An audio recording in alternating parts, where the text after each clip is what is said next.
Perdue dans les montagnes du Tonkin, en harmonie avec la nature, vit une petite tribu qui s'est ouverte sur le monde il y a peu. Ce sont les Lolos noirs.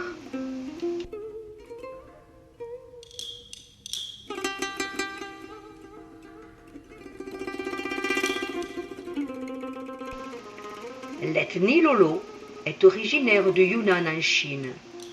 Au XVe et au XVIIIe siècle, des mouvements migratoires ont poussé une partie des Lolos à venir s'installer dans le Haut-Tonkin. Leur communauté au Vietnam se compose de près de 4000 individus vivant dans les montagnes du nord du Vietnam et se divise en deux groupuscules, les Lolos noirs et les Lolos bariolés. Ces appellations sont dues aux couleurs de leurs costumes traditionnels.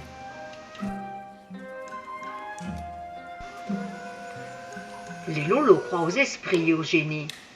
Chaque lignée familiale Lolo comprend plusieurs branches, dont les familles membres, très liées entre elles, habitent le même village. La fonction de chef de la lignée, toujours assumée par un homme, est fondamentale.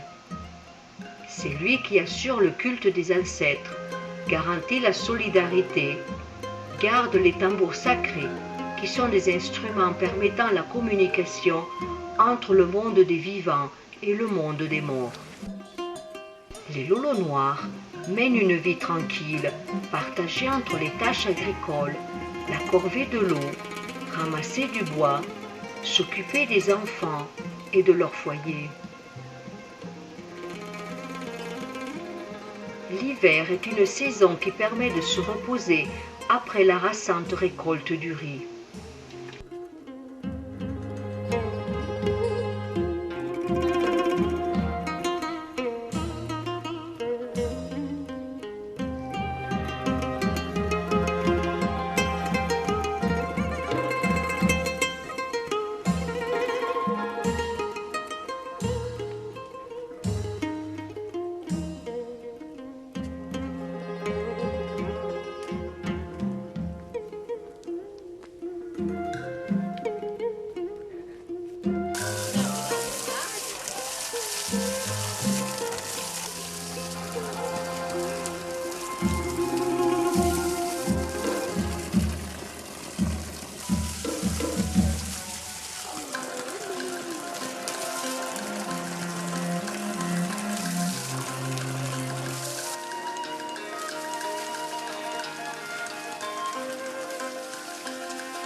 Au point d'eau du village, il y a toujours de l'animation et on s'entraide naturellement pour les tâches pénibles.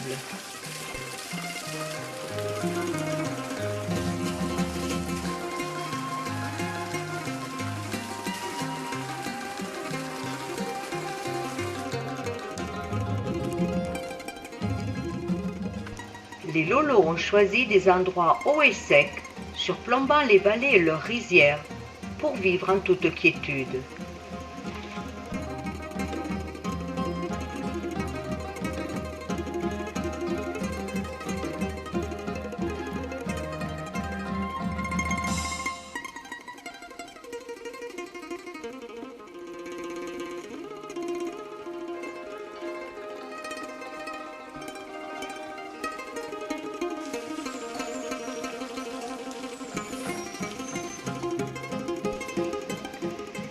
Réservés et timides, mais pleins de curiosité, les Lolos noirs sont accueillants. Les enfants sont nombreux et parfois portent le costume traditionnel. La nouvelle génération est à mi-chemin entre tradition et modernisme.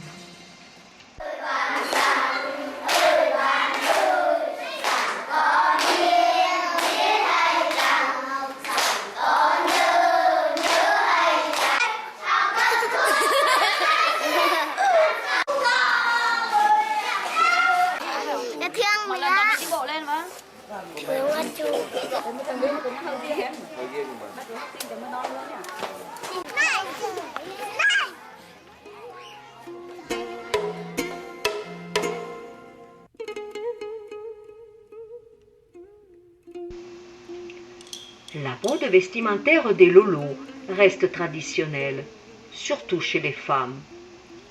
Les femmes lolo noires portent une tunique, un pantalon noir ou une jupe, longue et ample, pincée au niveau de la taille et des genoux. La tunique est agrémentée de petites bandes de tissu multicolores. Les femmes lolo noires portent une coiffe noire et un foulard bariolé. Et toutes portent la même tenue.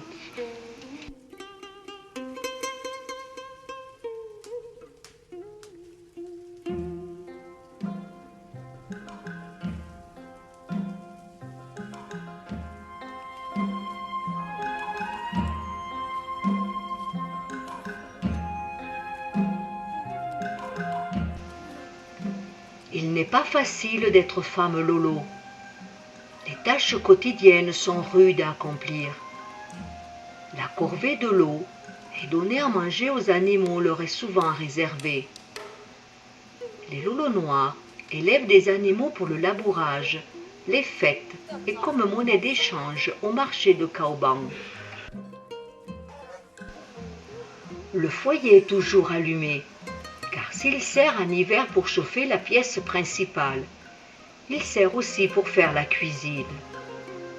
Le feu est alimenté avec des morceaux de bois d'environ 2 mètres de long, placés en étoile à partir du centre du foyer.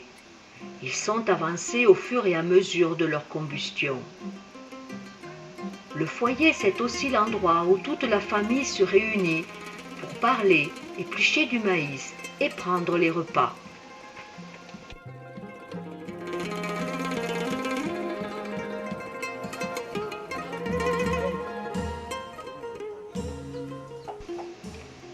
Les maisons des lolos noirs de Caoban sont aménagées suivant un même plan.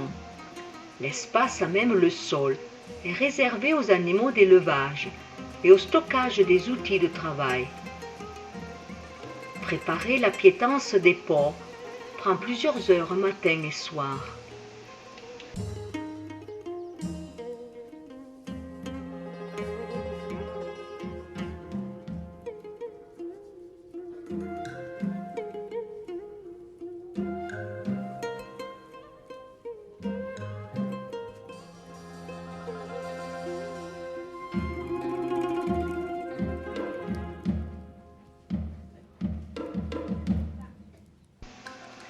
Les lolos noirs vivent dans des maisons sur pilotis. L'étage qui est unique est l'espace réservé à la famille. Toutes les maisons ont une terrasse au plancher de bambou où la plupart des tâches ménagères sont effectuées. À l'intérieur, on y trouve un petit hôtel des esprits, une partie consacrée à la cuisine, et au fond les chambres à coucher, séparées par de minces cloisons de bambou. On entrepose aussi à l'étage du riz.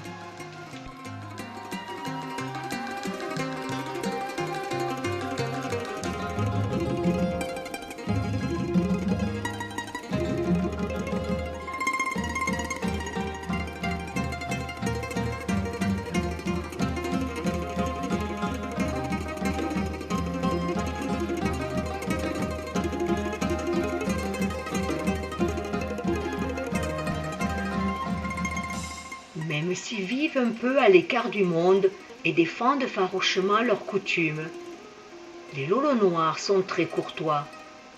Mais aujourd'hui un fléau les guette.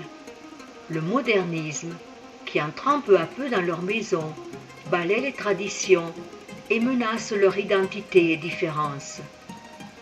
Il leur faudra beaucoup d'énergie pour résister et continuer à vivre selon leurs croyances.